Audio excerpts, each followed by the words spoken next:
Archaeologists in Peru have unearthed the throne room of a powerful queen from the Moche culture, and detailed murals of the female ruler decorate its walls. Archaeologists in Peru have discovered a 1,300-year-old throne room painted with murals depicting a female Moche ruler, although they have yet to find the queen's skeletal remains. This throne room, found at the archaeological site of Panamarca, dates to the 7th century AD, when the Moche were thriving in the area, archaeologists said in a statement. The Moche flourished in northern Peru between roughly AD 350 and 850 and are known for building elaborate buildings and tombs, as well as for constructing intricate works of art, such as ceramics that depict human faces. They lived before writing was used in Peru. Although other female rulers are known from pre-Incan Peru, a throne room for a queen has never been seen before at Panamarca, nor anywhere else in ancient Peru, the statement reported. The throne is made of adobe and contains the remains of greenstone beads and human hair. The hair may be from the queen, and researchers plan to conduct DNA tests on it. Related, skeletons of Incan kids buried 500 years ago found marred with smallpox. Murals depicting the ruler were found on the pillars and walls of the throne room, and even on the throne itself. They depict the queen in a variety of ways. One shows her wearing a crown and raising a goblet. Another depicts the crowned woman carrying a scepter, with a procession of men carrying textiles and other objects to her. Yet another features her sitting on her throne and speaking to an individual who appears to be part man, part bird. The queen's tomb and skeletal remains have yet to be found. We don't have any evidence of a tomb at this time, Michelle Coons, director of anthropology at the Denver Museum of Nature and Science and one of the excavation leaders, told Live Science in an email. If the queen's tomb does exist at the site, it was likely looted at some point, Coons said. What sort of kingdom the female ruler reigned over is not clear. The nature of the political organization of the Moche people is a hot topic in Moche studies, Coons said.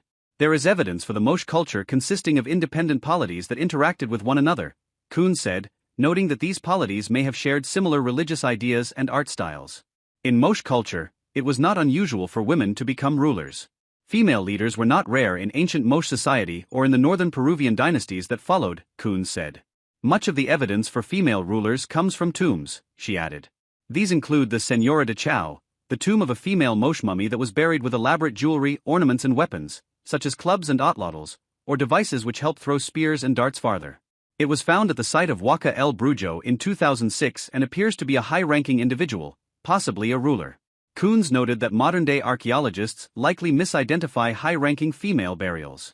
High-status burials of Moche men have more often than not been described as lord, but women as priestesses, Coons said, noting that some of the priestesses may actually be rulers. Scholars have been researching Panamarca for more than 70 years, with murals first being discovered in the 1950s. The team started their research project in 2018 and in August 2022 discovered 2 murals showing 2-faced men in a ceremonial hall at Panamarca. Archaeologists from the Berlin State Office for Monument Preservation have uncovered a 17th-century samurai sword during excavations in Berlin, Germany. The sword has been identified as a wakizashi, a 17th-century short sword worn by the samurai in feudal Japan. Wakizashi were generally used as a backup or auxiliary sword for close-quarters fighting, and when worn together with a katana, the pair of swords were called daisho, which translates literally as big little. Wakizashi were also used to commit seppuku, an act of ritualistic suicide by disembowelment, performed to prevent being captured, as a form of capital punishment for serious offenses, or to atone for personal disgrace. The sword was uncovered during excavations of 20th-century cellars in the Mockenmarkt area, specifically on Strahlerstrasse. This narrow street, once lined with houses and commercial buildings, was heavily damaged by bombing during World War II. Archaeologists found several cellars filled with war-related rubble that was discarded during the final stages of the Battle of Berlin. This includes bridles, stirrups, harnesses, and various artillery militaria, in addition to the heavily corroded wakizashi. Upon closer examination by the Museum of Prehistory and Early History, conservators found traces of wood and a wrapping of textiles on the handle still preserved. The researchers also identified the motif of the Daikokuten on the ferrule, a syncretic Japanese deity of fortune, wealth, the household, agriculture, fertility, sexuality and war. In Japanese mythology, the Daikokuten was also one of the 7 lucky gods or 7 gods of fortune. According to a press statement by the State Museums of Berlin, melted decorations of chrysanthemum and waterline motifs were also found on the guard. Based on the motifs and style, the handle could be dated to the Edo period, 17th to 19th century AD. How the wakizashi came to be found in a Berlin basement is speculated. However, The researchers suggest it may have been a gift from the Takenouchi mission in 1862 or the Iwakura mission between 1871 and 1873. The martial artifacts found at the temple complex were likely offerings that an ancient kingdom made to their chief god. While excavating at an ancient castle in Turkey, archaeologists unearthed several martial artifacts, 3 bronze shields and a bronze helmet dating to 2,700 years ago, back when a mighty kingdom known for its metalwork thrived there. The team found the armor within a temple complex at Ayani's Castle, a fortress near Lake Van in eastern Turkey that was built by the Kingdom of Urartu, also known as the Kingdom of Van, which flourished between the 9th and 6th centuries BC. The kingdom was known for its military might as well as its art, especially metalwork. The discovery of the shields and helmet was announced by Mehmet Ersoy, Turkey's Minister of Culture and Tourism, on Instagram and X. The temple complex was devoted to Haldi, the chief god of Urartu, Ersoy said in the translated posts. The martial artifacts would have been offerings to Haldi. These finds would be big news at any other site, but for Ayanis they are nothing out of the ordinary, said Paul Zemansky, a history professor at Stony Brook University who conducted archaeological work at Ayanis between 1997 and 2009 but was not involved with the recent discovery. This castle is proving to be the richest Urartian site in Turkey for many reasons, not the least of which is the quantity of bronzes associated with the temple, Zemansky told Live Science in an email. Similar shields and helmets have been found at Ayanis in the past, including a much more elaborate one in 1997 with the head of a lion attached to it, Zemansky said. Attila Batmaz, an archaeology professor at Edge University in Turkey who is not involved with the excavation, agreed that these finds were not unusual for Ayanis Castle, noting that a dozen or more such shields and helmets have been found at the site in the past. Zemansky noted that a more important find was made in 2023 but didn't get attention in the popular media. In that case, archaeologists found a bronze cart or miniature chariot, probably a wagon for transporting a cultic statue, Zemansky said, noting that it was really a blockbuster find. The current excavation at Ayanis Castle is led by Mehmet Isikli, an archaeology professor at Ataturk University. He is in the field and wasn't able to answer questions by time of publication. A team of archaeologists, led by the Austrian Academy of Sciences, AW, have discovered the remains of a rectangular dwelling that was constructed approximately 8,000 years ago in Svinjarica Kuka, Serbia.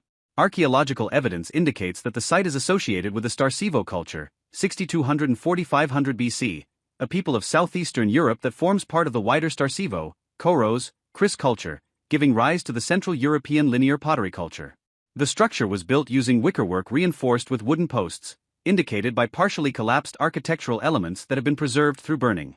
Excavations also found tools and scattered vessels, as well as designated areas within the structure for storing food such as grain and seeds.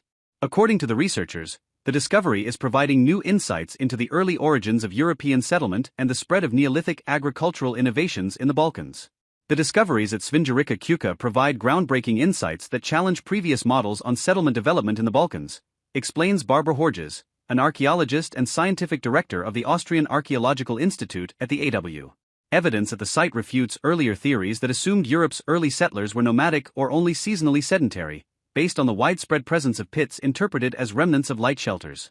Instead of nomadic or seasonally settled groups, the Neolithic pioneers in the Balkans appear to have constructed stable houses with provisions for storage and grain supplies, added Horges. The research at Svinjarica Kuka is funded by the Austrian Science Fund FWF and additionally supported by the AW, the Agency for Education and Internationalization OEAD, and the Federal Ministry for European and International Affairs. Archaeologists have announced the discovery of an ancient astronomical observatory during excavations at the Tel El Farouin archaeological site in Egypt's Kafr el-Sheikh Governorate.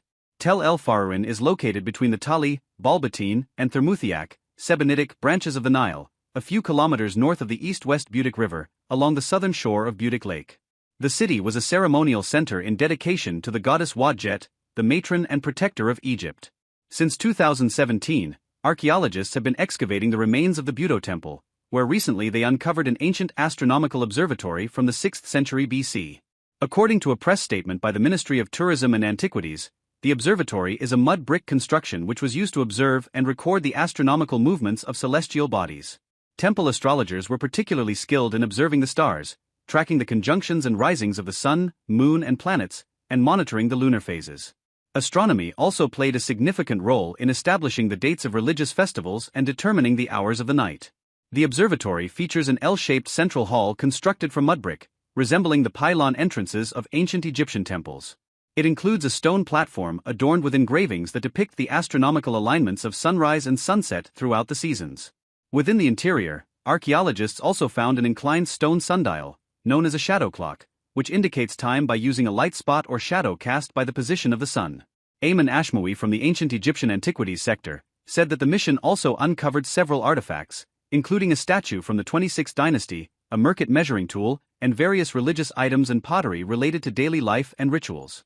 According to the researchers, the observatory is the largest known example that provides new insights into the scientific and religious practices during antiquity.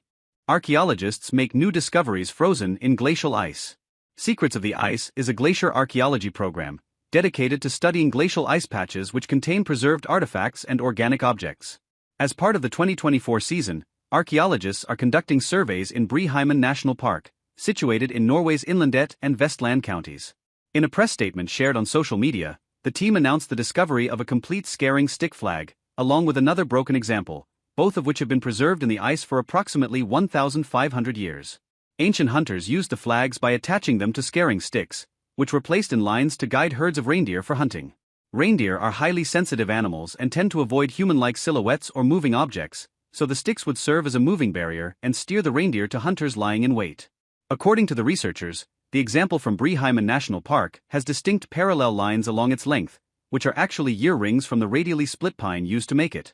This is the second significant find of 2024, following the discovery of a Viking-era arrowhead amid rubble and ice in the Jotunheimen Mountains. The arrowhead was uncovered during a preliminary survey of an ice site, which the researchers identified using aerial photographs, satellite imagery, and digital terrain models of the mountains and ice fields. In previous years, the project has uncovered a variety of hunting-related objects, as well as domestic items such as a woven Viking mitten, a 3,400-year-old hide shoe, and complete tunics from the Iron Age. Archaeologists reveal further traces of temple structure at Klaidas Samikos. Archaeologists have completed the latest season of excavations at Klaidas Samikos, part of a 5-year research initiative, 2022 to 2026, in the Kaiaphas area of the Peloponnese, southwestern Greece. The project is a joint collaboration between the Ephorate of Antiquities of Ilia and the Austrian Archaeological Institute of the Austrian Academy of Sciences, under the leadership of Dr. Birgitta Eder and Dr. Araphilisirides Kallias. Excavations have revealed further traces of a temple-like structure that measures 28 meters in length, and with a width of 9.5 meters.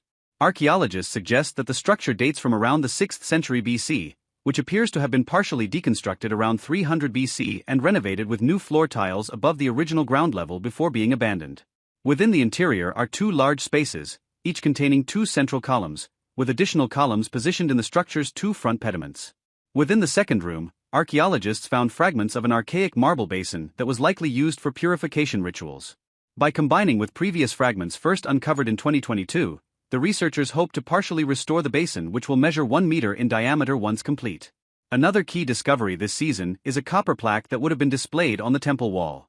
On the plaque are traces of an inscription, which using imaging diagnostics will be enhanced and translated at the Ephorate of Antiquities of Ilia.